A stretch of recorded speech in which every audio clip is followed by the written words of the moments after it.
हिंदू शब्द न वेद में है, न पुराण में है, ब्राह्मणों की किसी पुस्तक में हिंदू शब्द नहीं। सनातन को भी चोरी करके लिया, वो अंतो सनातनो वो बुध है।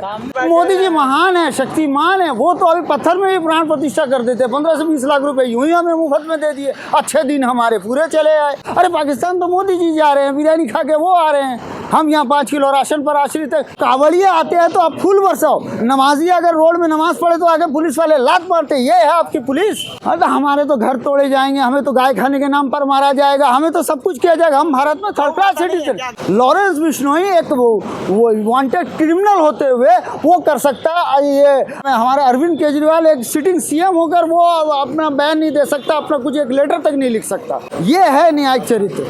पत्थरबाजी अक्सर जो है भाजपा की तरफ से या आरएसएस के स्पॉन्सर्ड लोग ही करते हैं। बहराइच में जो घटना हुई, लड़का झंडा उतार रहा था, उसको गोली मार दी गई। इस हिसाब पे क्या कहेंगे आप?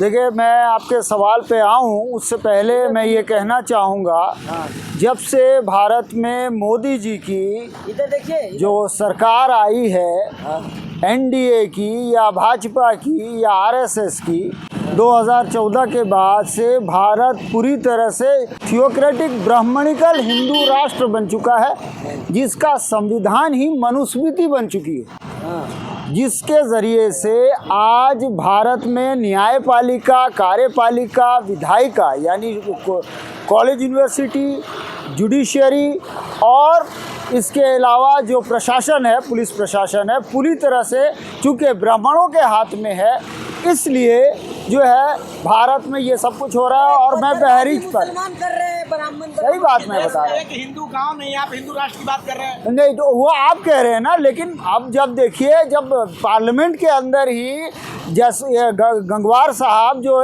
बरेली के सांसद है, जय हिंदू राष्ट्र का नारा लगा देते हैं, वो आपको दिखाई नहीं देता। जय हिंदू राष्ट्र का नारा कैसे लग सकता है, जो भारत एक सेकुलर स्टेट है, संविधान में लिखा हुआ है ऐसा। और रही बात पत्थरबाजी की, पत्थरबाजी अक्सर जो है भाजपा की तरफ से या आरएसएस के स्पॉन्सर्ड लोग ही करते हैं।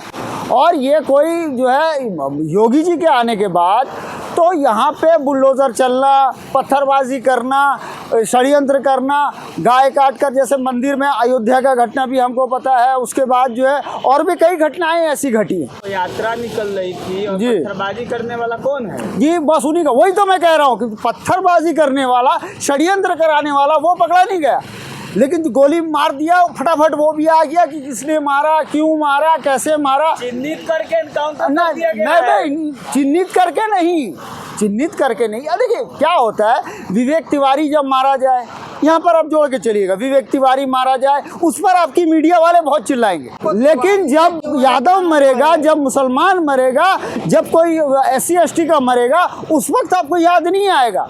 आप मानिए, उग्रवादी किसी भी जात, धर्म, मजहब का उग्रवादी होता है। नहीं, क्या नहीं, जाति धर्म पर मैं नहीं आ रहा हूँ, लेकिन क्या मनीषा वाल्मीकि इंसान नहीं थी? आप कैसे कह सकते? नहीं, मैं ये कह रहा हूँ मनीषा वाल्मीकि जो है क्या इंसान नहीं थी? हिंदुओं के शोभा यात्रा में हर साल क्यों पत्थरबाजी होती? नहीं, ऐसा नहीं है, उन्हीं का प्रोजेक्ट जब से मोदी जी आए तब से हो रहा है। मोदी जी आने से पहले ऐसा मैंने क्यों कहा? एक बात मुझे बताइए, मैं आप लोगों से सवाल करता हूँ, मैं आपके माध्यम से तमाम दर्शकों से भी सवाल करूँगा कि भाई हिंदू कौन है, मुझे बता दे।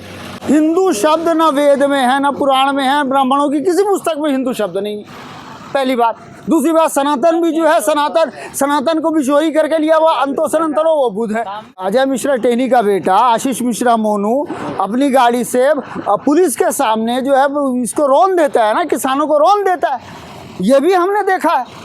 तो पुलिस खड़ी होकर जब करवा रही है, मर्डर करवा रही है आँख के सामने, तो हम क्या कह सकते? पूरा वीडियो मौजूद है ना। सबसे मोदी जी के बारे में बार-बार, मोदी जी महान है, शक्तिमान है, वो तो अभी पत्थर में भी प्राण प्रतिष्ठा कर देते। 15 से 20 लाख रुपए यूं ही हमें मुफ्त में दे दिए, अच्छे दिन हमारे पूरे चले आए। वो सब हम देख रहे हैं, ऐसी बात नहीं है। सैनिकों का हाल भी देख रहे हैं, पाकिस्तान में बिरयानी खाना भी उनका देख रहे हैं, ये भी देख रहे हैं। अभी वो बहराइच में ये भी नारा लगा था, पाकिस्तान चले जाओ। अरे पाकिस्तान तो मोदी जी जा रहे हैं, बिरयानी खा के वो आ रहे हैं, हम यहाँ 5 किलो राशन पर आश्रित है, किसको मिल रहा है ये पता नहीं। भारत में मुसलमान 1947 के बाद से सेकंड क्लास सिटीजन, 2014 के बाद से थर्ड क्लास सिटीजन बन गया, जिसको यहाँ पर खाने की भी आज़ादी नहीं। अगर वो खा ले तब भी उसे मार दिया जाता है, जैसे इखलाक को मार दिया गया, पहलू खान को मार दिया गया। जैसे ही मुसलमान एकदम शरीफ है, मतलब नहीं, मुसलमान तो मैंने बताया ना थर्ड क्लास सिटीजन है ना, वो सत्ता में है ना व्यवस्था में, कहीं पर तो है ही गुंडागर्दी में तो है। नहीं, गुंडागर्दी में क्या, तो तुम तो बना दोगे ना, तुम्हारे हाथ में पुलिस है, तुम्हारे हाथ में सत्ता है, तुम्हारे हाथ में जुडिशरी है। अभी चेतन सिंह ने 3 मुसलमानों को ट्रेन के अंदर गोली मारी थी। अब मुझे बताइए कि क्या कसूर था उन 3 मुसलमानों का, और क्या किया उसके साथ आपके प्रशासन ने, आपके शासन ने। मैं साफ खुल के कहता हूँ, मोदी जी ठीक कहते हैं, इस देश में जन्म होना सबसे पिछले जन्म का कोई पाप था, तभी पैदा हुआ। मैं तो बहैसियत मुसलमान कहता हूँ, मैं मोदी जी की इस बात से सहमत हूँ कि मैं क्यों इस देश में जन्म हो गया। मतलब गोलीबारी, मुझे बहुत दुख है इस बात का। लखनऊ में एक मतलब पुलिस कस्टडी में एक दलित युवक की मौत होती है, हाँ, हाँ। और लॉरेंस बिश्नोई जो कि जेल में है, हाँ। वो बैठे बैठे हाँ, मैंने अभी कहा, मैं इसमें यही कहना चाहता हूँ कि इंडिया, इसी को मैं कहता हूँ मनुस्मृति से चलने वाला देश है। लॉरेंस बिश्नोई एक वो वांटेड क्रिमिनल होते हुए वो कर सकता है, ये क्या नाम है, हमारे अरविंद केजरीवाल एक सिटिंग सीएम होकर वो अपना बयान नहीं दे सकता, अपना कुछ एक लेटर तक नहीं लिख सकता। ये है न्यायिक चरित्र, ये आप देख सकते हैं। और जितने भी SC ST को, स्पेशली मैं आपके मीडिया वालों को ही इसका जिम्मेदार मानता हूँ। भारत में जो मीडिया है, चूंकि ब्राह्मणों का इस पर कब्जा है, इसलिए आपके मीडिया जो है पूरी तरह से, जो कह सकते हैं ना, क्या कहते हैं, बिकी हुई है, अंबानी अडानी से पूंजीपतियों द्वारा चलाई जा रही है, जिसकी वजह से सही खबर तक नहीं पहुंच पा रहा। डेमोक्रेसी का चौथा पिलर है मीडिया, वो तो बचे कुचे को 2-4 सोशल मीडिया हैं जिसकी वजह से बचे हुए हैं। चुनाव के पहले जो इस तरह के दंगे होते हैं, इसका कोई खास पैटर्न? बिल्कुल सही कहा आपने, महाराष्ट्र का चुनाव है, यहाँ दंगा कराया गया। अभी देखिए, जब हरियाणा का चुनाव था, 5 सितंबर को चुनाव था, 29 तारीख को जो है यति नरसिंह से बयान देकर मुसलमानों को रोड पर निकाला गया।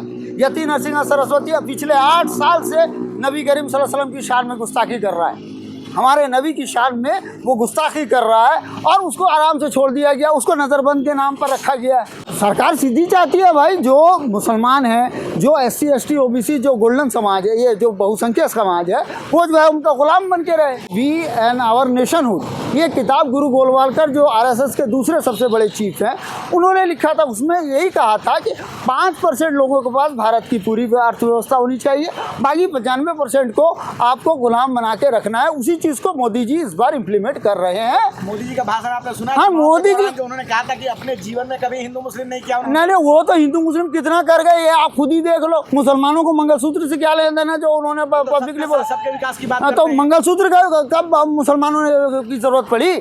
जो बोल रहे थे कि राहुल गांधी या कांग्रेस जो है अपने इसके नाम पर जो सबका सर्वे कराने के बाद मंगलसूत्र लेके मुसलमानों में बांट देगी, मुसलमानों को मंगलसूत्र से क्या लेना देना है? अब बताइए, खुद वो यशोदाबेन का मंगलसूत्र लेकर भागे हुए हैं। भारत में बुद्धिस्ट, भारत एक बुद्धमय राष्ट्र है। India is a Buddhist country. Bharat Buddha है, बुद्ध ही भारत है। अब ये समझ लीजिए, अंतो सनातनो वही बुद्ध है। मैं वही कह रहा हूँ, जब कांवड़िया आते हैं तो आप फूल बरसाओ, नमाजी अगर रोड में नमाज पढ़े तो आगे पुलिस वाले लात मारते, ये है आपकी पुलिस। बताइए, न्यायपालिका ने चेतन सिंह के साथ क्या किया, जिसने 3 मुसलमानों को गोली मारी? बिल्किस बानो के रेपिस्टों के साथ क्या किया? 9 के 9 विदेश भाग गए। ये है ना आपकी न्यायिक चरित्र। 1 रुपये का जुर्माना करता है आपका न्यायपालिका, ये न्यायिक चरित्र है इनका। 1 रुपये का जुर्माना करता है प्रशांत भूषण पर एक ट्वीट करने पर, यह सब फैसला। अरे हमारे तो घर तोड़े जाएंगे, हमें तो गाय खाने के नाम पर मारा जाएगा, हमें तो सब कुछ किया जाएगा। हम भारत में third class citizen. National Dastak की आपसे गुजारिश है कि अगर इसको बचाना चाहते हैं तो नेशनल दस्तक को सब्सक्राइब करने के लिए रेड कलर के सब्सक्राइब बटन को दबाएं, फिर बेल आइकन की घंटी दबाएं। नेशनल दस्तक को बचाने के लिए बहुत जरूरी है कि हर खबर को शेयर करें, लाइक करें, कमेंट जरूर करें।